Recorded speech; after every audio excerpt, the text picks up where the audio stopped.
amparo que en las culturas mesopotámicas y del Oriente Próximo y del Oriente Medio no existía porque los gobernantes eran señores de vida y de muerte.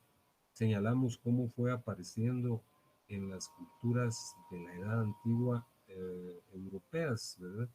En Grecia, ¿verdad? No apareció en Esparta, que fue una de las ciudades-estado más significadas de Grecia, ¿verdad? Porque esa era una sociedad estratificada, ¿verdad? Habían esclavos, que eran los ilotas, los periecos, que eran una clase media, y los espartanos propiamente dichas, que eran los aristócratas. Ahí no había igualdad. Alguna manifestación de algún antecedente ocurrió en Atenas, en donde era una cultura más académica, menos belicista, y por tal razón allí existieron antecedentes e instituciones como la de los nomotetes, que velaba por la concordancia de la legislación con la realidad, ¿verdad? El aerópago era un tribunal en donde se hacían juzgamientos y en algunas oportunidades se juzgó a los monarcas. También señalamos que existió la eclesia o asamblea, pero no eran manifestaciones concretas del amparo. Y les expuse que algunas personas opinaban que era la cultura hebrea la generadora del amparo y de las limitaciones constitucionales, y por tal razón situaban dentro del Pentateuco una primera constitución, y les conté la historia de David y Betsabé, que es muy romántica y muy bonita, y algunos la señalan como una manifestación de las primeras limitaciones eh, para los monarcas. En efecto lo eran, pero no se sancionaban, como en este caso de David, que mandó a la muerte a Urías, ¿verdad? Y sin embargo, Natán, que era el profeta, solo llegó y lo amonestó. Les especifiqué que fue en Roma donde existieron ya mecanismos que posibilitaban la defensa de los derechos preferentemente de las clases marginales, como cuando surgieron las 12 tablas y surgió la figura de la intercesio tribunicia, el tribuno de la plebe, que defendía a los sectores populares, ¿verdad? Que al igual que en todas las sociedades eran los menospreciados, los excluidos, los explotados, ¿verdad? Y surgió también la figura antecedente del habeas corpus, que era el edicto del homine libero exhibendo.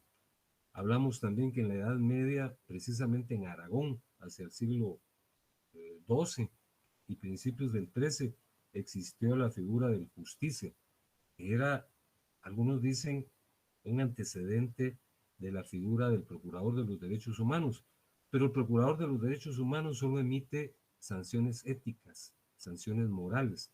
En cambio, el justicia de Aragón asumía actitudes que posibilitaban fricciones con los monarcas, ¿verdad?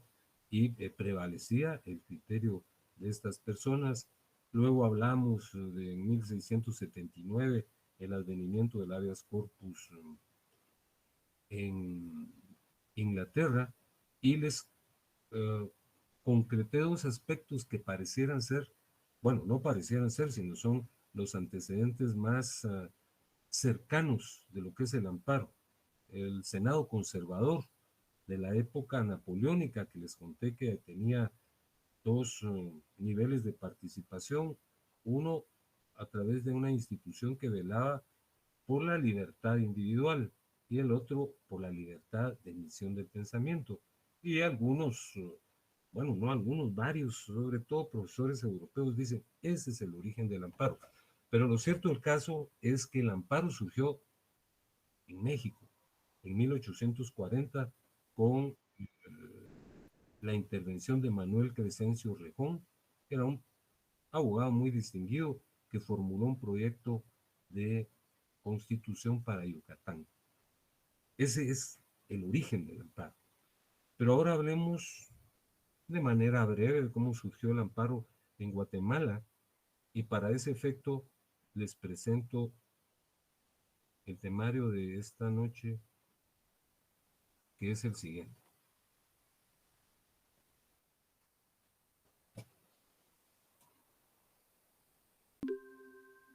Ya lo tienen a la vista, ¿verdad?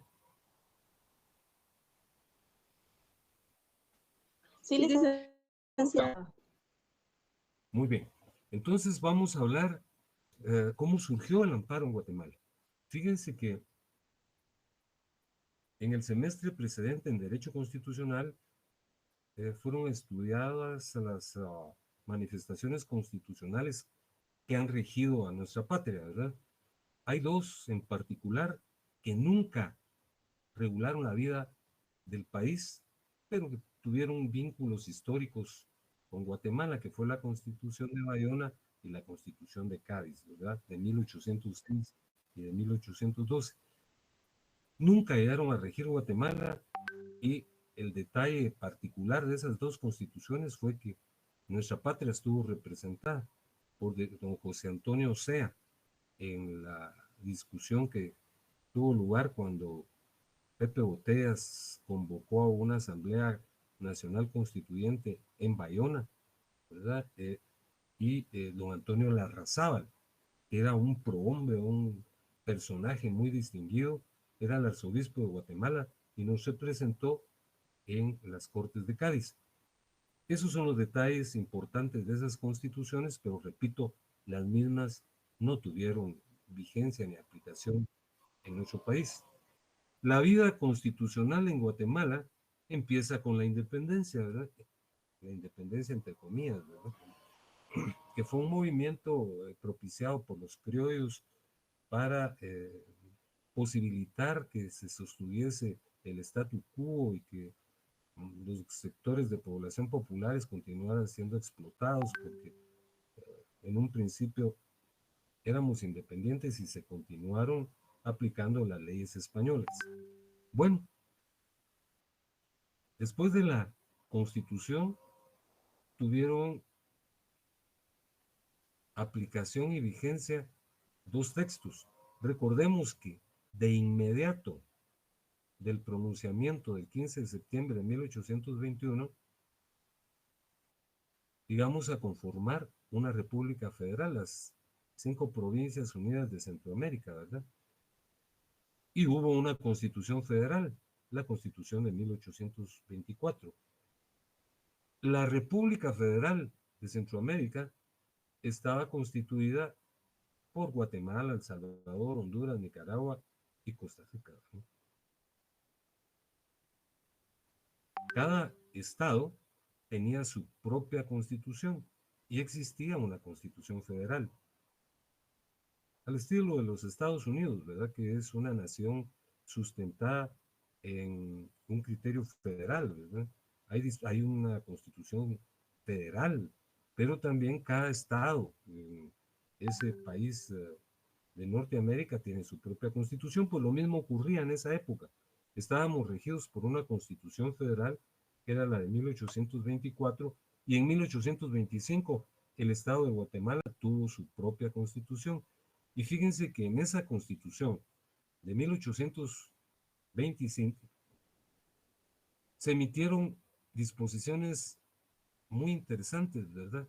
Sobre la observancia de la Constitución, el respeto a los espacios fundamentales de los ciudadanos como la libertad y incluso se expuso y se reguló que los funcionarios estaban sometidos, como deben estar siempre, a la Constitución. Pero en ninguna de esas dos constituciones, lo expongo, lo ratifico y lo reitero, no existió ninguna, pero ninguna disposición relacionada con el amparo.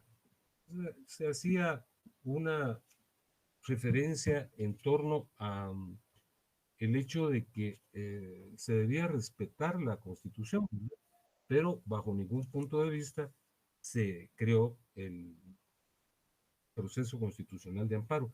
Bueno, se fueron sucediendo los hechos, hubo como siempre una división muy marcada entre liberales y conservadores, derrocaron a don Mariano Gálvez, asumieron los conservadores con don Rafael Carrera. En la época de don Rafael Carrera se creó la República, ¿verdad? Con el acta constitutiva de 1861 y dentro de esa pugna entre liberales y conservadores ocurrió la revolución, entre comillas también, de 1831, la revolución liberal. La revolución liberal propició inicialmente que se designara presidente a don Miguel García Granados, fue una presidencia efímera, y luego fue presidente don Justo Rufino Barrios. Es un nombre muy peculiar, ¿verdad? Barrios convocó a una asamblea inicialmente, pero luego la asamblea se autodisolvió a instancias del propio presidente, ¿verdad? Señalando que Guatemala todavía no estaba preparada para la vida constitucional. Y no fue sino hasta 1878 que Barrios, el propio Barrios, convocó a una asamblea y se emitió la conocida Constitución de 1879. Fíjense que esa Constitución sufrió un sinnúmero de modificaciones. Se reformaba cada poco. Se emitió en 1879, pero ya en 1885 se reformó, en 1887, 1897, 1903, 1921, 1927, 1935 y la última de 1941. ¿Por qué les menciono estas fechas?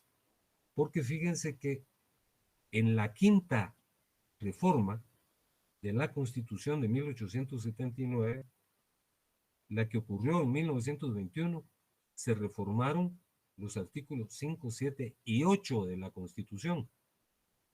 Y ahí, en la reforma contenida en el artículo 34, se estableció el amparo. Aquí se los trasladé literalmente, dice, la Constitución reconoce el derecho de amparo, una ley constitucional anexa desarrollará esta garantía. Entonces, en principio, señalamos que esa Constitución liberal, la de 1879, fue modificada en un sinnúmero de oportunidades. Y en la quinta reforma que ocurrió en marzo de 1921, se creó el amparo. Y aquí les trasladé, entre comillas, el texto de la norma constitucional. Decía, la Constitución reconoce el derecho de amparo. Una ley constitucional anexa desarrollará esta garantía. Y sorprendentemente, en un mes se emitió esa ley. La reforma de la Constitución, la quinta reforma de la Constitución, ocurrió en marzo de 1921 y hacia abril de ese mismo año ya se había emitido la ley de amparo, ¿verdad? Aquí les voy a leer los artículos para que ustedes los tengan.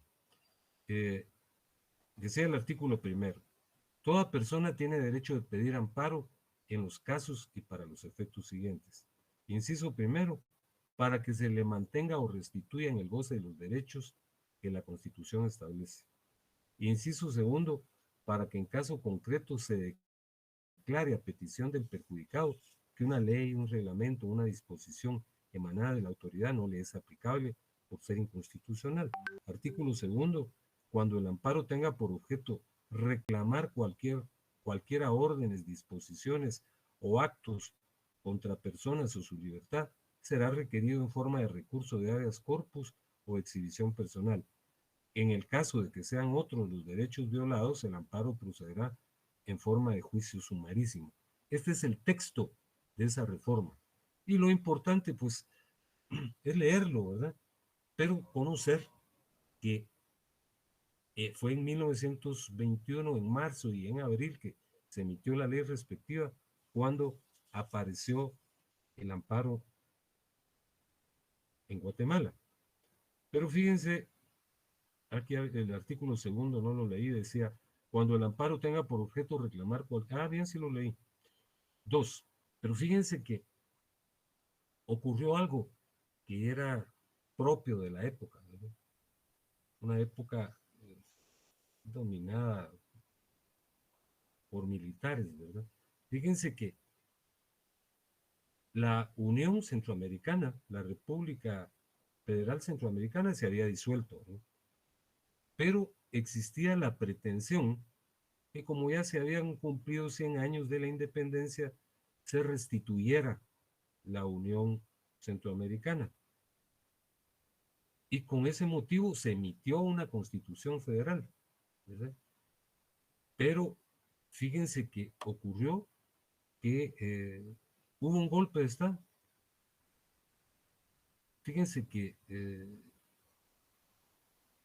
quedó sin efecto la quinta reforma de la Constitución, en donde se creaba el amparo, y quedó sin efecto una Constitución centroamericana que se iba a emitir con el objeto de regular la Unión Centroamericana nuevamente, ¿verdad? Eso ocurrió por otro golpe de Estado, ¿verdad? Aquí se lo señalé en el número 2, ¿verdad? Que tanto el artículo 34 que regulaba el amparo y la propia Constitución de 1879 perdieron vigencia por un golpe militar del 14 de enero de 1922. Bueno, la vida continuó su decurso. Los golpistas no pudieron hacerse del poder y la Constitución de 1879, increíblemente, recobró vigencia. Y se emitió una nueva reforma, la sexta reforma. Por eso es que se afirma que el amparo realmente surgió hasta 1927, ¿verdad? Porque la reforma de 1921, por lo que les estoy contando, por un golpe militar, quedó sin efecto, ¿verdad? Entonces, aquí les traslado el artículo 34C, ¿verdad? De la reforma, de la sexta reforma, que dijo: las declaraciones, derechos y garantías que expresa la Constitución no excluyen otros derechos y garantías individuales no consignadas. Toda persona tiene derecho de pedir amparo. Entonces, les comento esto. El amparo había aparecido en 1921 y la ley correspondiente se emitió en abril de ese año. Pero tanto esa ley, la reforma constitucional, como el proyecto de una constitución centroamericana quedaron sin efectos porque hubo un golpe militar, ¿verdad? Propiciado por Orellana, y entonces quedaron sin efecto. Y se recondujo la situación política al punto de que la Constitución de 1879 continuó con vigencia sorprendentemente, cosas de ese tiempo, ¿verdad? Y en una sexta reforma que ya ocurrió en 1927, entonces surgió surgió el amparo. Entonces, por eso se afirma que el amparo surgió el 20 de diciembre de 1927 y en 1928 se emitió la ley de amparo, ¿verdad? Correspondiente.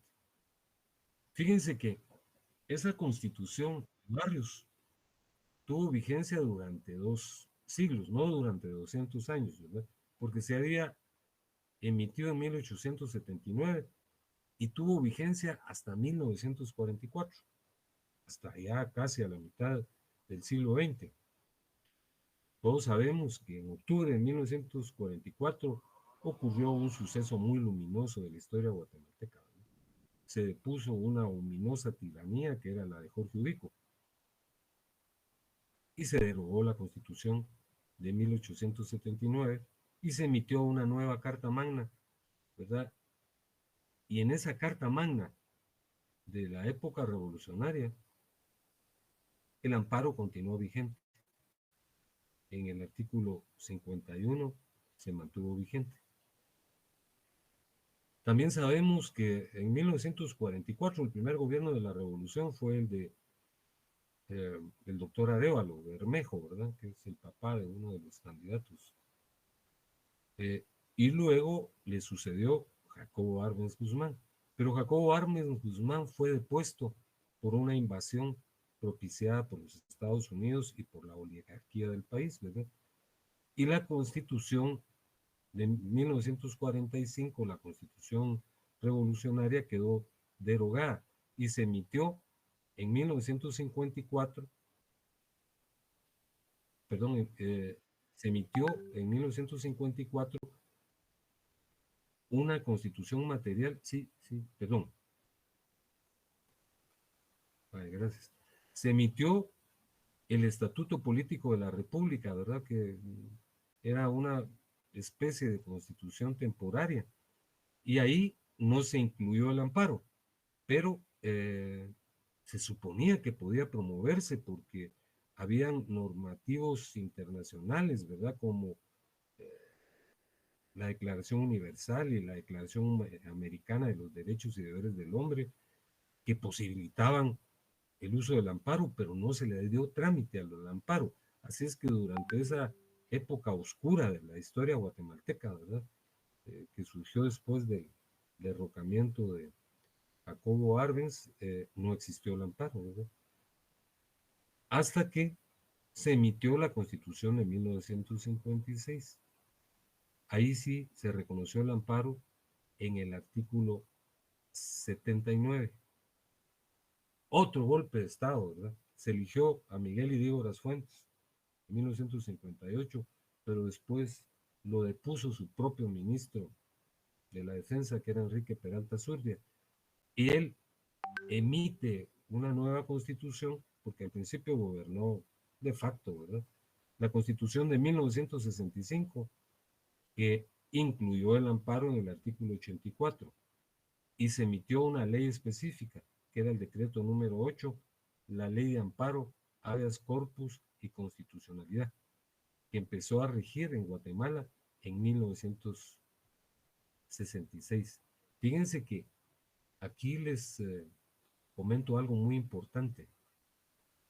El primer tribunal constitucional, la primera corte de constitucionalidad, se creó a instancias de ciertos sectores jurídicos y estuvo propiciada por la Constitución de 1965. Era una constitución, perdón, era una corte de constitucionalidad muy especial, porque en primer lugar estaba adscrita al organismo judicial.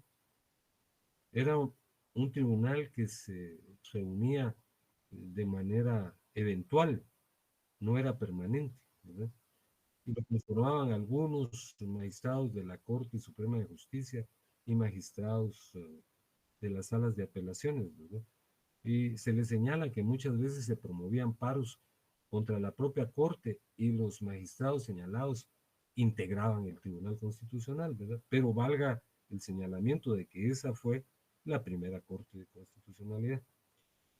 Bueno, esa constitución estuvo vigente hasta que ocurrió otro golpe de Estado, ¿no? Que depuso también a un gobernante sangriento que era Fernando Romeo Lucas y se eligió a un triunvirato, ¿verdad? Conformado por Horacio Maldonado Chaal, el coronel Gordillo Martínez y el general Ríos Montt, ¿no? Entonces se emitió, como en tanto se convocaba una constituyente, se emitió el Estatuto Fundamental de Gobierno, ¿verdad? Ahí no se reguló en absoluto lo concerniente al amparo, pero sí podía promoverse, se planteaba y en base a los instrumentos internacionales se reconoció, ¿verdad? Fíjense que luego todos sabemos que se produjo un retorno a la institucionalidad en 1985, cuando el general Mejía Vítores, que había depuesto a Ríos Montt, ¿verdad? Entre ellos se derrocaban. Entonces, convocó a una Asamblea Nacional Constituyente. Fíjense que eso fue muy peculiar, ¿verdad? Este servidor de ustedes ya lo vivió con relativa plenitud, ¿verdad? Porque existía la convicción de que iba a ocurrir lo mismo que había pasado en 1956 y en 1965, pero no, había una conciencia extrema de participación y hubo una intervención de tres posiciones ideológicas, ¿verdad? Una izquierda moderada, ¿verdad? Como socialdemócrata, la derecha usual, ¿verdad? Eh, y una posición del centro. Había un partido, la Unión del Centro Nacional verdadero, pues, ¿verdad? Que fue constituido por un periodista, que era don Jorge Carpio Nicol, que por cierto fue asesinado, ¿verdad? Entonces, se convocó a la asamblea, hubo una discusión y surgió la actual constitución, ¿verdad? Que entró en vigor en 1986, que aún le hacen una serie de señalamientos. Yo en lo personal y dentro de mi modesto criterio creo que es una buena constitución que por supuesto impone una adecuación a los tiempos, porque da temor, ¿verdad? Porque con las asambleas legislativas y como estaría conformada una asamblea constituyente en este momento, pues da hasta miedo, ¿verdad? Entonces, nuestra constitución, que es irrespetable, vilipendiada, sesgada, tergiversada, es en rigor un buen texto constitucional. Y a raíz de que el artículo 265, como ustedes, o como lo vamos a estudiar, regula el amparo, se emitió una ley constitucional, que es la ley de amparo, exhibición personal y de constitucionalidad, que es el texto que nosotros estaremos consultando para los efectos correspondientes. Bueno, eh, concluyo la temática de esta noche reiterando el petitorio que se ha formulado. Aquí tienen ustedes su cuestionario. El cuestionario está conformado de 26 interrogantes. De estas interrogantes yo tomaré 15 para eh, incluirlas en la prueba. 15. Cada respuesta correcta tendrá un valor de 2 puntos. El lapso de resolución de la prueba oscilará en los 40 minutos. Ustedes tendrán que remitirla antes de que concluya, ¿verdad? Yo creo que lo van a resolver. Miren las preguntas. Son lo que nosotros hemos venido platicando. ¿Qué diferencia existe entre derecho sustantivo y adjetivo? Expusimos en la primera clase que el derecho sustantivo es un conjunto de instituciones que posibilita la emisión de derechos y de obligaciones.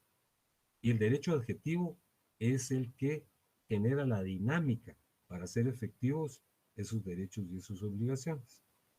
La politeia, que es, lo acabamos de ver, una constitución que existió en Grecia. El edicto del homine libero expidiendo, lo acabamos de platicar el día lunes, que consistía en que los contratos en la antigua Roma eran formalistas y personalistas, y cuando el deudor incumplía, le aplicaban tratamientos muy severos, mutilaciones, flagelaciones, y como una pena más, una sanción menos severa, lo condenaban a prestar servidumbre, una esclavitud durante cierto tiempo, y cuando no lo liberaban oportunamente, interponía ante el Iudex el edicto del homine libero exiliento. Les acabo de hablar de la intercesio tribunicia, que se creó en las 12 tablas, como siempre, ¿verdad? Dentro de las sociedades dominantes, radicales, expansionistas, como la romana, ¿verdad? Como todos los imperios. Eh, Hay exclusión, hay racismo, no se observa el principio de igualdad. Entonces se creó la figura del tribuno de la plebe para defenderlos. Luego acabamos de hablar también, y lo hicimos el lunes, de la institución del Justicia de Aragón, ¿verdad?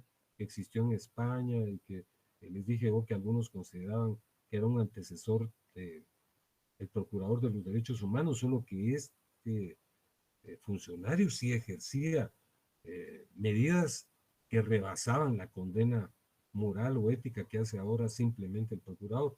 ¿Qué es la Judicial Review? Pues explicamos que es el nombre del derecho procesal constitucional en la estructura de los Estados Unidos. Se llama revisión judicial y que corresponde a un sistema que opera en donde no hay una corte de constitucionalidad, sino el control de constitucionalidad lo realizan todos los tribunales del sistema. Marshall fue el juez que conoció el caso Madison versus Marbury en 1803 y que emitió la famosa sentencia en donde se dice que las sentencias que contrarían la Constitución sencillamente no son leyes y no deben aplicarse. Luego hablamos de que los pioneros del derecho procesal constitucional, Kelsen, ¿verdad? Mauro Capelletti, y en México, Fixamudio, ¿verdad? Entonces, ustedes me señalan quiénes son los pioneros. Mauro Capelletti, y se me olvidó también Piero Calamandrei en Italia, ¿verdad? Niceto Alcalá y Zamora y Castillo en España. Hablamos también de los mecanismos de defensa de la Constitución y las garantías constitucionales. Los mecanismos de defensa de la Constitución son manifestaciones económicas y políticas para defender la Constitución, pero las garantías constitucionales son mecanismos jurisdiccionales donde está el amparo, la inconstitucionalidad en caso concreto, la inconstitucionalidad general, la exhibición personal, etc. Bueno, pues esos son, aquí miren, les pregunto también quién fue don Manuel Crescencio Rejón, el mexicano que creó el amparo en 1840, en qué consiste la función previsora del Estado, lo que acabamos de ver, por qué se afirma que la Constitución Federal de 1824 y la de 1825 contienen antecedentes del amparo, qué relación tiene la quinta reforma de la Constitución de 1879, decretada en 1921 con la regulación del amparo, que ahí se emitió, pero como hubo un golpe de Estado, entonces perdió vigencia y fue hasta la sexta reforma, ¿verdad?, que les acabo de contar. ¿A quién se considera el padre del derecho procesal constitucional? A Hans Kelsen, ¿verdad? Otra vez, ¿en qué consistió la institución de justicia de Aragón, etcétera, ¿verdad? Entonces, de aquí, como les repito, voy a tomar 15 preguntas. Fíjense que miren, realmente espero y les pido y les solicito a título de rogativa que resuelvan ustedes su cuestionario. Yo sé que todo va a salir bien y por favor obtengan la mejor nota que sea posible, que yo espero que sean los 30 puntos. Finalmente, para concluir la clase de hoy, fíjense que hay un pedimento que a mí me sorprendió mucho de Cristian Solares. Realmente me dijo que los debates que no se puede celebrar en esta clase porque yo formulo preguntas sobre un tema que yo voy a conocer precisamente cuando se inicia la clase y que si yo quiero generar un debate, pues se los tengo que mandar horas antes para que ustedes tengan la posibilidad de leerlo. Sobre ese tema, con todo respeto, yo quiero clarificar lo siguiente. Es decir, yo ni siquiera el imperativo de remitir el temario, porque verbigracia, como en la presencialidad ocurría, el profesor escribía su temario en la pizarra y luego lo explicaba o utilizaba su computadora para presentar el temario. Entonces yo cumpliría con un deber didáctico presentando el temario, pero no remitiéndoselo, ¿verdad? Fíjense que si yo se los remito con antelación, estoy seguro que muchas personas ya no concurrirían, ¿verdad? Además, la mayor parte de personas que acuden en este horario, como nos ha pasado mucho, trabajamos durante el día. Precisamente por eso, yo en la primera clase remití el programa para que se sepa el orden, la secuencia de los temas que estoy abordando y les remití un PDF de mi texto Constitución y Justicia Constitucional para que ahí hagan ustedes sus lecturas previas. Pero yo creo que si ese es un pedimento que no se centra dentro del contexto de la lógica didáctica, ¿verdad? Así es que yo no lo voy a remitir antes, lo continuaré remitiendo en el momento en que inicie la clase, para que la formulación que yo planteé tenga el sustento, la orientación, el conducto, la inducción del tema que estoy presentando y se los remito por la vía correspondiente para que ustedes lo tengan, ¿verdad? Además, yo, en el caso del pedimento específico, está el texto. Fíjense que tuvimos hasta un pequeño problema con la casa editora, porque me dice, mire, fíjese que yo tengo que darle a usted sus ejemplares, pero eso me priva de la venta y me la reduce, entonces se los voy a remitir hasta finales de agosto. No pude decir ni argumentar nada, pero ustedes tienen el PDF. Entonces, con el PDF pueden hacer las consultas que corresponden. Yo me baso en el examen, para redactar el examen, en los resúmenes que les presento, pues. Pero si alguien quiere ahondar y posibilitar la discusión, pues ahí está el texto, que es lo viable, conveniente y adecuado. Les saludaré el día lunes a las 19 horas, reiterándoles los pedidos que acabo de hacer. Y les manifiesto, ay, perdón.